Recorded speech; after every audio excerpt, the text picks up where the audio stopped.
The movie begins at the funeral of an old school principal who has reached the end of his life. The person in charge of this funeral is a young and beautiful woman named Yeon-hwa. She is then approached and questioned by a reporter who is suspicious of her identity.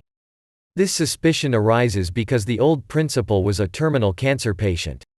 However, the strange thing is that the cause of his death was not cancer, and even more unbelievable is that the old man left his entire fortune to Yeon-hwa.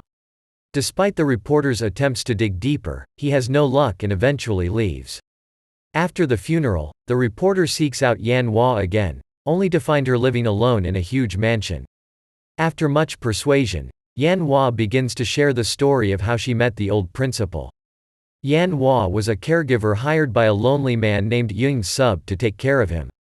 During their first encounter, Jong-sup informs Yeon-hwa that he is in the late stages of cancer and will pass away soon.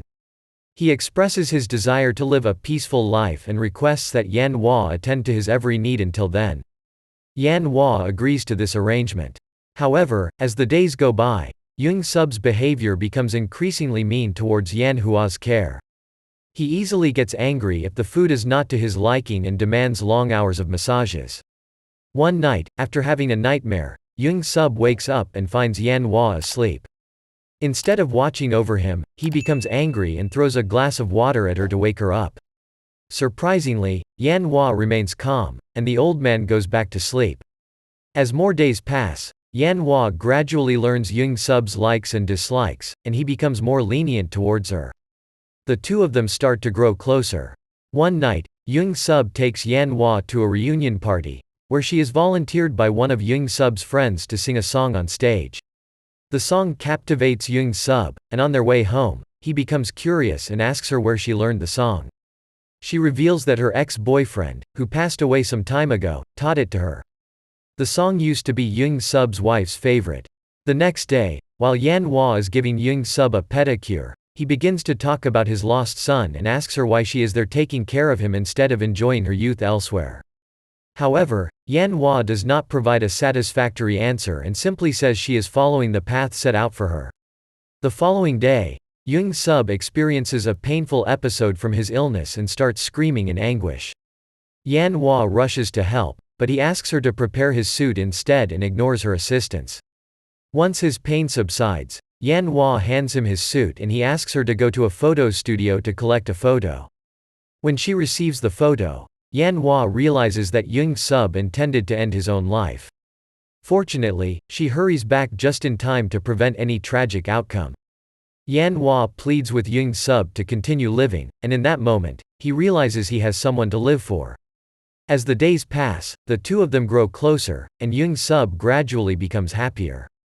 One day, while organizing his photos of his wife and son, Jong-sup confides in Yeon-hwa, expressing his fear that everyone he has ever loved ends up leaving him one by one. He reveals that he is afraid Yeon-hwa will do the same. However, she reassures him that she has nowhere to go and will always be by his side. She then diverts the conversation by asking him about his son. In the photo, Jong-sup tells her that his son was a very filial man and he was taken away in a car accident, leaving the world too young. The next day, Yeon-hwa accompanies Jong-sup for a medical checkup. Shockingly, the doctor tells him that Jong-sup's cancer cells have miraculously stopped spreading. Instead of having 6 months to live, he now has 6 years. The doctor concludes that some patients start to live longer after adopting a more positive outlook on life. While heading back, Jong-sup can be seen smiling, and he can't help but thank Yeon-hwa for everything by holding her hand. As days pass, Jong-sup starts showing more affection towards Yeon-hwa and takes her to expensive dinners. During one dinner, she advises him not to drink too much as he's still sick, but the elated Jong-sup ignores her and ends up getting drunk. In his intoxicated state, he tries to make advances towards Yeon-hwa, but she manages to stop him. Disappointed, Yeon-hwa leaves the house, leaving Jong-sup alone. The movie then cuts back to the present, with the reporter leaving Yeon-hwa's house. He decides to investigate more about her and soon discovers that she used to work as an escort at a nightclub before becoming a caregiver. She left her job at the nightclub after her boyfriend passed away, which leaves the reporter confused.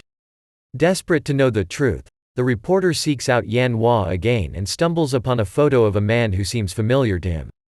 He asks Yeon-hwa about him, but she brushes it off and invites him to stay for dinner. During dinner, the reporter boldly asks Yeon-hwa if she had anything to do with the old man's death. Yeon-hwa doesn't give a clear answer and instead pours him some wine. She then proceeds to share more about her past with the old man. After the rejection by Yeon-hwa that night, Jong-sup starts being mean to her again, and he slowly starts falling sick once more. However, despite Jong-sup's nasty attitude towards Yeon-hwa, she continues to look after him. This time, she does so by wearing revealing clothes and occasionally seducing him. Back to the present, she abruptly stops the story and decides to tell the reporter another story instead. She recounts the night she met her boyfriend at the nightclub where she used to work. Unlike the other excited men there, he was shy and quiet.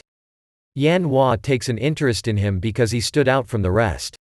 Later that night, outside the club, Yeon-hwa suffers from a headache, and her crush notices and offers her some medicine.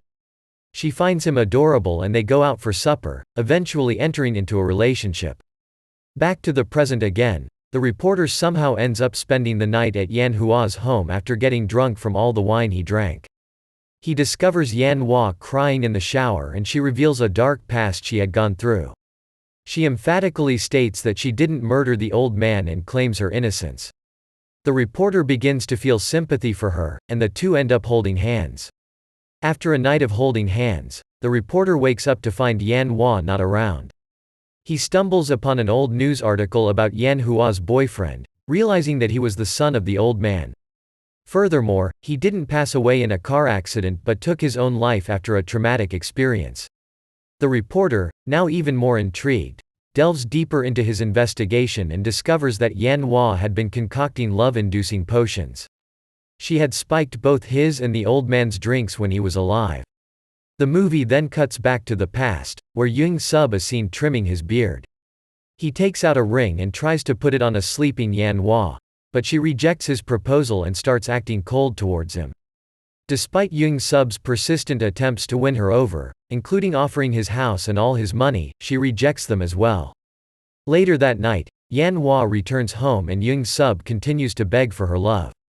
It is at this moment she reveals that she is actually his deceased son's girlfriend and that she is here to seek revenge on him. It turns out that Yeon-hwa's boyfriend's tragic demise was a result of his own father's hatred. Upon discovering his son's relationship with an escort, the father arranges for some of Yeon-hwa's former clients to confront her while his son watches, creating a scene of debauchery. This drives Yeon-hwa's boyfriend to madness, leading him to leap onto a moving car and leaving Yeon-hwa devastated. After learning the truth, Jong-sup collapses to the ground in shock. Yeon-hwa retreats to her room, wearing an evil smirk. The next day, Jong-sup asks Yeon-hwa for a shower, and afterward, he takes his own life, while Yeon-hwa breaks down in tears in her room. The scene shifts to Yeon-hwa at a train station, contemplating ending her own life. However, she is saved by the spirits of Jong-sup and her deceased boyfriend's child spirit. The spirit of Jong-sup assures her that he bears no grudge against her and encourages her to live the remainder of her life to the fullest. The movie concludes with the ghosts of Jong-sup and her ex-boyfriend waving at Yeon-hwa from a train. Thank you for watching, everybody. If you enjoyed this recap, please be sure to subscribe and turn on the notification bell so you don't miss out on the next video.